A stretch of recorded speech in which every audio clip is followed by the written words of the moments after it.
Hi guys, this is Navya, a third year MBBS student at SGPMC Bharatpur, Shri Jagannath Pahadia medical college, जिसका नाम पहले government medical college Bharatpur था, लेकिन अब श्री जगन्नाथ पहाड़िया मेडिकल कॉलेज हो चुका है।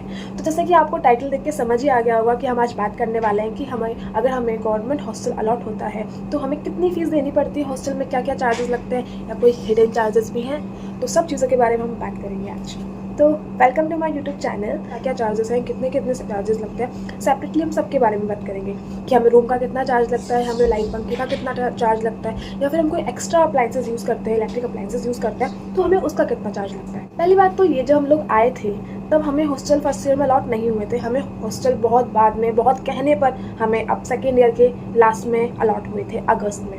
ठीक है, तो लेकिन आपको परेशानी लेने की कोई बात नहीं है। आपको हॉस्टल 25 बैच को हॉस्टल जो होंगे वो फर्स्ट ईयर से अलॉट होने वाले हैं। और आपको पूछना होगा कि सिंगल रूम है या डबल रूम है या क्या है, मतलब सिंगल सीटर है या फिर डबल सीटर है या ट्रिपल सीटर है, क्योंकि जो राजमेश से फीस कार्ड आता है उसमें सिंगल सीटर, डबल सीटर और ट्रिपल सीटर के लिए फ़ीस लिखी होती है। बट हर कॉलेज में डबल, सिंगल, ट्रिपल सीटर नहीं होते हैं। जैसे भरतपुर में सिर्फ सिंगल सीटर्स हैं और डबल सीटर्स हैं, और डबल सीटर्स मोस्टली सीनियर्स को अलॉट होते हैं, हमें नहीं हुए थे जब हम आए थे।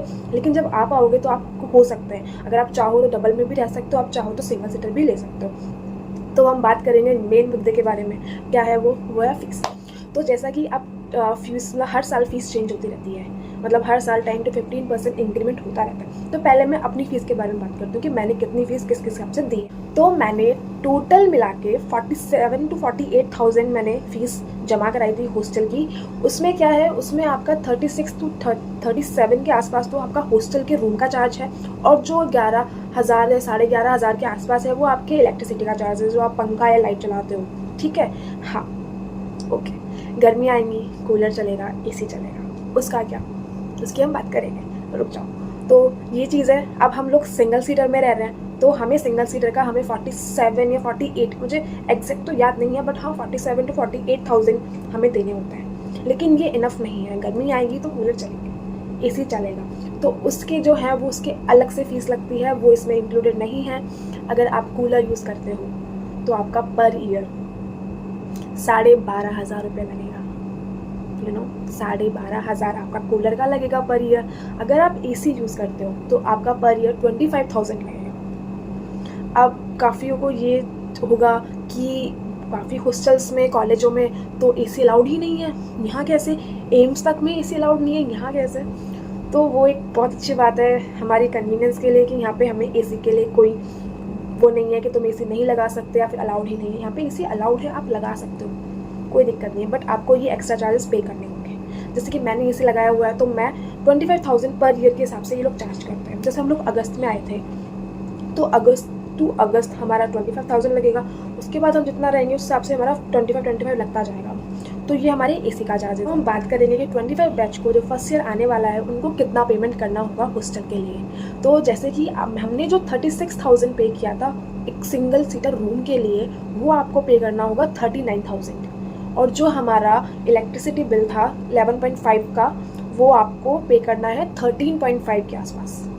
ओके, तो आपका टोटल होता है लगभग 52 के आसपास, अप्रॉक्स 52 जाएगा, जो हमने 48 के आसपास पे किया है। तो ओके, ये आपका पेमेंट होगा।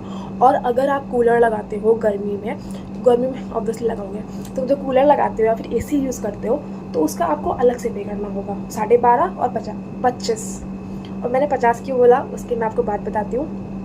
ठीक है, पहले राजमेश से ऑर्डर आया था कि अगर कोई भी अदर अप्लाइंसेस यूज़ करता है तो उसको एक्स्ट्रा में 50,000 लगेगा, समझ रहे हो। तो हमें पहले ऐसा था कि हमने जो एसी लगाया हुआ था हमें उसका 50,000 पर ईयर पे करना था, और कूलर वालों को 25,000 पे करना था। प्रिंसिपल से बहुत रिक्वेस्ट की और उन्होंने हमारी सुन के हमें हर फीस, मतलब 25 का 12 कर दिया, 12.5 कर दिया, 50 का 25 कर दिया, मतलब सीधे ही 50% हमारी फ़ीस को रिड्यूस कर दिया उन लोगों ने। So now we are paying like for cooler like 12.5K and for AC like 25K। Okay, तो आपको भी इतना ही पे करना होगा जहाँ तक है, पर कुछ कह नहीं सकते।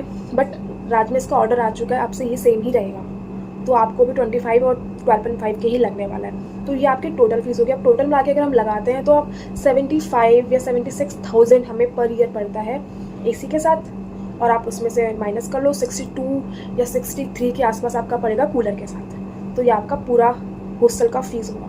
और जैसा कि आप जानना चाहेंगे कि हॉस्टल दिखते कैसे या फिर कितने, तो वो हम दूसरी वीडियो में बात करेंगे पूरे डिटेल में, हॉस्टल कैसा है, कैसे रूम्स हैं और क्या बोलते हैं कि कैसे कैसे रूल्स एंड रेगुलेशन है, समझ रहे हो। रूल्स एंड रेगुलेशन के बारे में हम ज़रूर बात करेंगे इस वीडियो में। अब हमने हॉस्टल के बारे में तो बात कर ली है कि आप कहाँ रहोगे। अब मेन चीज़, रहोगे तो खाना भी चाहिए, तो हम खाने की बात करते हैं कि यहाँ पे मैस कितनी है, कैसे कैसे चार्जेस लगते हैं। तो सबसे पहली बात तो हाँ, कॉलेज में कैंटीन है, यस। हाँ, कॉलेज में गवर्नमेंट मैस भी है, मतलब कॉलेज की मैस भी है, ठीक है। एक प्राइवेट मैस भी है, ओके। तो ये 3 ऑप्शन है आपके पास खाने के। जो हमारी कैंटीन है वो सिर्फ नाम की कैंटीन है, तो उससे आप ज़्यादा उम्मीदें मत लगाना कि कैंटीन है, नहीं, कोई उम्मीदें नहीं लगानी उससे। बात रही मैस की, जो कॉलेज मैस है, अच्छा खाना मिलता है, ऐसा नहीं है कि आप परेशान हो जाओगे कि यार कैसा खाना मिलेगा, क्या मिलेगा, नहीं, बहुत अच्छा खाना मिलता है। और मैं मेक श्योर करूँगी कि जब मैं हॉस्टल की वीडियो बनाऊँ, रूम टूर करूँ, तो मैं आपको ये भी दिखाऊँ कि हमें कैसा कैसा खाना मिलता है, फिर कैसा मतलब खाना ओवरऑल कैसा होता है। अच्छा खाना होता है, आपको कोई दिक्कत नहीं आएगी। अब बात करते हैं खाने का पेमेंट, आप कितना पे करते हो। तो जैसे कि गवर्नमेंट मैस है, मतलब कॉलेज की जो मैस है, आपका पर डाइट 60 रुपीज़ लगता है, ठीक है। आप लंच डिनर आपका 60 जाएगा, ठीक है। और रही बात, आप बोलेंगे नाश्ता ब्रेकफास्ट वगैरह, तो ब्रेकफास्ट अभी नहीं बन रहा है यहाँ पे। ब्रेकफास्ट अगर आपको करना है तो बाहर एक छोटी सी शॉप थड़ी टाइप है, जहाँ पे मतलब नाश्ता मिलता है, सब लोग वहीं से नाश्ता करते हैं था मोस्टली। और कैंटीन में भी हम नाश्ता कर लेते हैं, पोहा वगैरह, पोहा, चाय, Maggi, sandwich, egg roll, omelette, अंडा पराठा, पराठे, सादा पराठे, आलू पराठे, ये सब आप खा सकते हो। ये तो मिलता है, रेगुलर मिलता है, ठीक है। और छोटा मोटा ग्रोसरीज वगैरह मिल जाता है आपको, दूध वगैरह मिल जाता है, ये सब कैंटीन मिल जाता है। अब हम बात करेंगे प्राइवेट मैस की। जो प्राइवेट मैस है वो कॉलेज के पास ही है, बस थोड़ी कॉलेज की बाउंड्री से बाहर है। तो उस मैस का पे कभी 50 रहता है, कभी 60 हो जाता है, तो वो फ्लक्चुएट होता रहता है। अगर बच्चे ज़्यादा आ रहे होते तो 50 कर देते हैं, कम आ रहे तो 60 कर देते हैं, तो 50-60 के पास रहता है। और वो खाना भी अच्छा है, आप परेशान नहीं होंगे यहाँ पे आके खाने में इतना ज़्यादा, क्योंकि 2 मैस चलती हैं तो आपस में कंपटीशन में हमारा फ़ायदा हो जाता है। तो मैस के लिए आपको खाने के लिए ज़्यादा परेशान होने की ज़रूरत नहीं खाना। सो यही था हॉस्टल की फीस के बारे में, आपके मैस के बारे में, मतलब कि आप कहाँ रहने वाले हैं, आप क्या खाने वाले हैं, आप कैसा खाने वाले हैं, आप कैसी जगह रहने वाले हैं और रहने के आप कितना पे करने वाले हैं। आज इस सब के बारे में हमने बात कर ली है। बाकी अब आपको इतनी क्यूरियोसिटी जाग गई होगी कि हॉस्टल की फ़ीस इतनी है, ये लग रहा है, तो हमें क्या क्या मिलता है हॉस्टल में, हमें क्या क्या मिलता है, हमारे रूम्स कैसे हैं, ठीक है, और मतलब इंफ्रास्ट्रक्चर कैसा है, रूम्स की हालत कैसी है। जैसे आपको दिख रहा होगा थोड़ा सा, इतनी बुरी हालत नहीं है रूम्स की। बाकी हम अगली वीडियो में पूरा डिटेल में देखेंगे, हम मैस भी देखेंगे अगली वीडियो में। रूम टूर जो कराऊंगी मैं आपको, उसमें आपको मैस भी दिखाऊंगी, वहाँ पे खाना भी दिखाऊंगी कैसे बनता है, कैसा खाना है। आपको कैंटीन भी लेके चलेंगे और आपको हम प्राइवेट मैस भी लेके चलेंगे, आपको सब पता लगेगा कि कैसा कैसा खाना बनता है।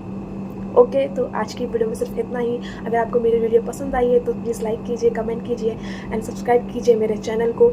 और आप सभी को all the best for your counselling. आपको जो कॉलेज चाहिए वो आपको मिले, आपकी सारी ख्वाहिशें पूरी हों। आपने बहुत मेहनत करी यहाँ तक आने के लिए, तो best of luck to you all, have fun, bye guys.